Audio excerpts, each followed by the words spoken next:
Hey Star Wars fans and Comlink subscribers and future Comlink subscribers. Hey, what did you guys think about our new show that aired this past Monday, A Certain Point of View, hosted by James Arnold Taylor? If you haven't had a chance to check it out, be sure to do so. But right now, you guessed it, it's time for your weekly Star Wars news.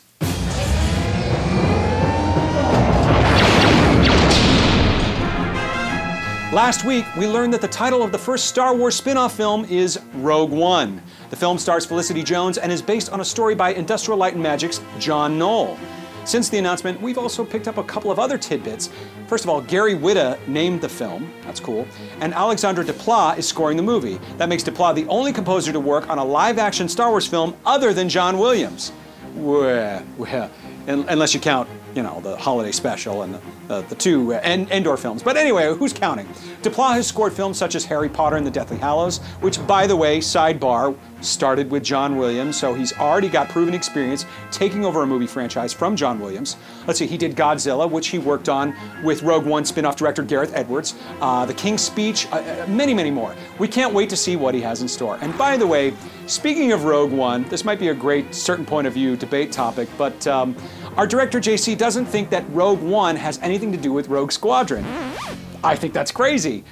This would be great to debate, but first of all, Rogue Squadron is basically from the most famous Star Wars movie, or from one of the most famous Star Wars battles in all of Star Wars, the Battle of Hoth from The Empire Strikes Back. It's a huge, huge part of it with Rogue Leader, Rogue 2, all the call signs. Not to mention a great series of books by Michael Stackpole, but really a huge series of video games. So much so that Nintendo had Rogue Leader as their launch title in 2002, bundled with the console, sold millions of copies. And lastly, oh, and there's comic books, of course, too. But lastly, you've got John Knoll coming up with a story. What was John Knoll's first contribution to Star Wars? Working on the Battle of Yavin in the special edition. So, of course, he has this pedigree for doing things about fighters. Now, it might not be about X-Wings. It might not be about any wings that we know about. It could be about Pi Wings, for all we know. Happy belated Pi Day, by the way.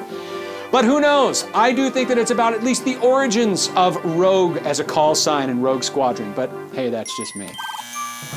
By the way, we've all wondered about what happened after the end of Return of the Jedi. Well, wait a minute, I know what happens. There was a truce at Bakura, Princess Leia was courted, Luke went to Dathomir, there was this guy named Grand Admiral Thrawn, there was some Y Salamari and Nagri and all kinds of stuff. Luke starts a Jedi Academy and...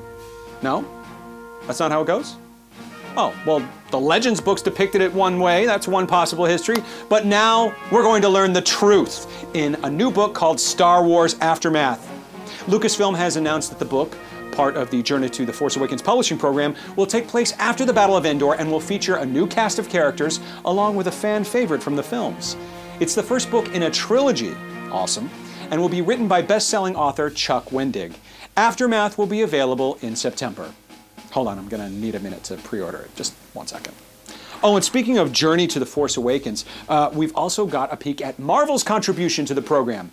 Shattered Empire #1 has a beautiful cover by Phil Noto that shows Luke, Leia, Han, and everyone else at the celebration on Endor.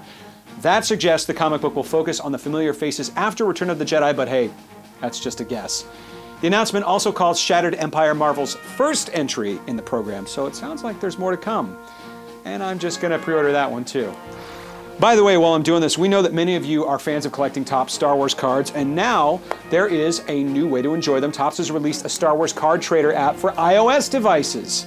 The app is free to download, and you can use credits to buy packs featuring characters, vehicles, and locations.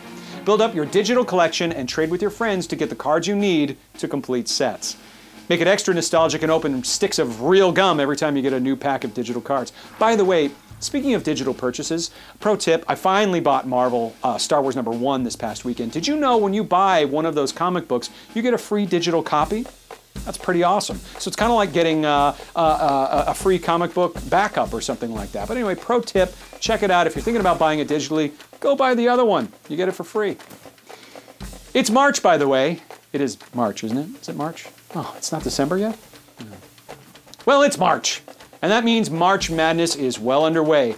The bracketed tournament is really about NCAA basketball. Nah, it's about Star Wars. The Star Wars This Is Madness tournament pits characters against each other in different divisions like Jedi, Rebels, Scoundrels, etc.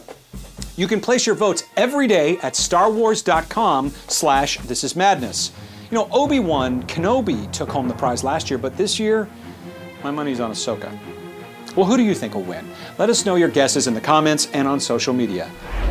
Well, that's it for the news this week. Be sure to click the subscribe button for news, interviews, and more great content from the Comlink. And of course, we're also on iTunes. Be sure to subscribe there as well. And remember, just 272 days left until The Force Awakens. In my brain, I cannot wait.